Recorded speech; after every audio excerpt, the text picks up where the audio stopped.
একটু দাঁড়িয়ে এই ভিডিওটা অবশ্যই দেখে যাও, একদমই এড়িয়ে যাবে না। আমরা যারা গ্যাস সিলিন্ডার ব্যবহার করি প্রত্যেকের কিন্তু খুবই প্রয়োজন এই বিষয়টা জেনে রাখার। তো দেখো এখানে ডেটটা দেওয়া আছে C27। তোমরা কি জানো C27 কি? তো যখনই সিলিন্ডার কিনবে না কেন তখনই তোমরা প্রথমে দেখে নেবে এই ডেটটা।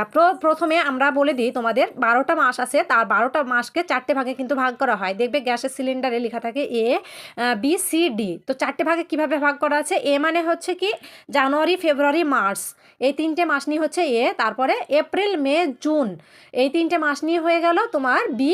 আর জুলাই, আগস্ট, সেপ্টেম্বর এটা হয়ে গেল সি।